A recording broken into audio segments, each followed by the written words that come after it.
Mutyalamma temple మీద దాడి జరిగింది. అతను ఇప్పుడు జైల్లో ఉన్నాడు. అసలు ఆయన ఇచ్చిన రిపోర్ట్ ఏంటి, ఆయన స్టేట్మెంట్లు రికార్డు ఏం చేసుకున్నారు, బయటకు వచ్చినాయి మనకు తెలిసినాయి. మరి ఘోరం అంటే ముత్యాలమ్మ టెంపుల్ దగ్గర అక్కడ హోటల్లో నెల నుంచి మత ప్రవచనాలు జరుగుతాయి, దేశ వ్యతిరేకంగా ప్రవచనాలు జరుగుతాయి, హిందువులకు వ్యతిరేకంగా ట్రైనింగ్ క్లాసెస్ జరుగుతాయి. ఒక హోటల్ మీద చర్యలు ఉండవు. ఆ వచ్చిన వాళ్ళందరినీ చక్కగా పట్టబెట్టుకుని వెళ్ళిపోతారు. పోలీసులు ఎవరిని అదుపులో తీసుకోలే, క్వశ్చన్ కూడా చేయలే, వాళ్ళు వెళ్ళిపోతారు. దాడి చేసిన వాడికి హాస్పిటల్లో కూర్చొని విఐపి ట్రీట్మెంట్ కసబ్గానికి ఎట్లా ఇచ్చారు అట్లా ట్రీట్మెంట్ ఇస్తారు. అంత బాగుంటది. ఈ ప్రభుత్వం అంత సహకరిస్తుంది కదా.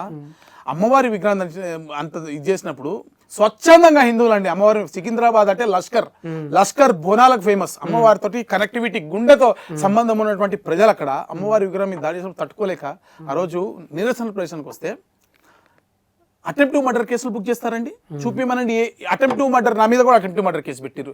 అటెంప్ట్ టు మర్డర్ చేసేట్టుగా రాయి పట్టినామా, ఓన్ రెచ్చగొట్టినామా, పోలీసులకు రివర్స్ అయిపోయినాం. మీరు లాఠీ చార్జ్ చేయడం వల్ల రెచ్చిపోతున్నారు, నేను కూర్చోబెడతా అని చెప్పి 2 సార్లు కింద నేల మీద కూర్చోబెట్టిన ఆందోళనకారులను కూర్చోబెట్టి పోలీసులని మీరు తప్పైపోయింది, ఇంకా మనం పీస్ఫుల్ గా తీసుకెళ్దామని మాట్లాడమని చెప్పి అవకాశం ఇస్తే ఉల్టా పోలీసులు రేష్మి పెరుమాల్ ఐపీఎస్, మమత ఆమె ఉన్నారు ఐపీఎస్ అక్కడ మార్కెట్, వీళ్ళు అన్యాయంగా అక్రమంగా అటెంప్ట్ టు మర్డర్ కేసులు పెట్టి కోర్టు జడ్జి అక్కడికి కూడా మేము కోర్టుకు పోయి మరి ఒక ఆర్డర్ తీసుకొస్తే అయినప్పటికీ కూడా ఇంటి చుట్టూ పోలీసులు తిప్పుకుంటూ ఏదో ఒక కేసులో ఇరికించాలని ప్రయత్నం.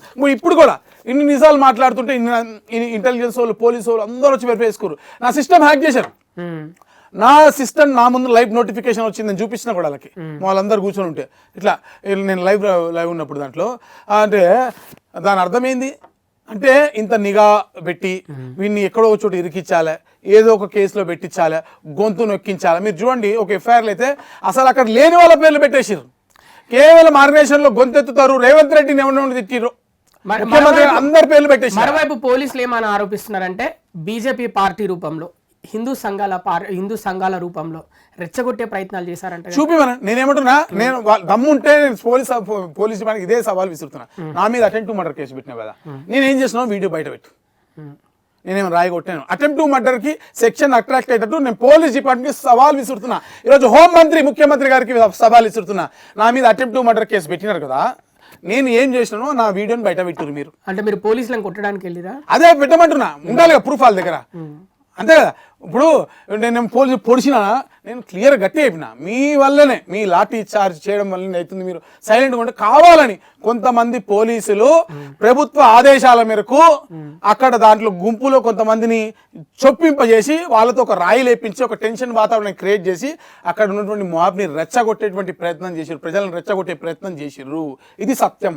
ఇదంతా కూడా ప్రభుత్వ కుట్ర చేసి అన్యాయంగా అటెంప్ట్ టు మర్డర్ కేసులు ఇరికిచ్చి నేను పదే చెప్పిన లాఠీ చార్జ్ చేయొద్దని మొత్తుకున్నప్పటికీ సహకరిస్తా, మీరు చూడండి సహకరిస్తా అని చెప్పినప్పటికీ కూడా పోలీసులు కేసులు పెట్టి అటెంప్ట్ వేధించడం అంటే ఎంత అంటే ఎవరికి బానిసలుగా ఈ పోలీసులు వ్యవహరిస్తున్నారు? ఎవరిని సంతోషపరచడానికి?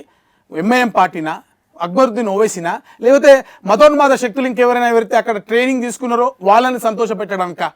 అక్కడ ట్రైనింగ్ చేసిన వాళ్ళకి ఎందుకు మీరు క్వశ్చన్లు చేయలేదు? వాళ్ళని ఎందుకు అదుపులో తీసుకోలేదు? ఎందుకు హిందువులపైన ఇంత అన్యాయంగా కక్ష కట్టింది ఈ రాష్ట్ర ప్రభుత్వం? కనీసం ముఖ్యమంత్రి అక్కడికి ఈరోజు సిటీలో ఎంత పెద్ద జరిగింది, లష్కర్లో అమ్మవారితో చాలా గట్టి స్పేకు బంధం ఉన్నటువంటి లష్కర్ ప్రాంతంలో అమ్మవారికి ఎంత అన్యాయం జరిగినప్పుడు, అక్కడ అమ్మవారి విగ్రహం పైన ఇట్లా జరిగినప్పుడు ఒక ముఖ్యమంత్రి రావాల్సిన బాధ్యత ఉందా లేదా? కనీసం హోంమంత్రి కూడా ఆయన ఒక్క 2 నిమిషాలు వచ్చి అయ్యో జరిగింది, నేను ఇంకోసారి చేయకుండా చూసుకుంటా, పోలీసులకు ఆర్డర్ ఇస్తాను ఒక్క మాట చెప్పడానికి ఈ ముఖ్యమంత్రి గారికి నోరెందుకు రాలేదు నేను అడుగుతున్నా.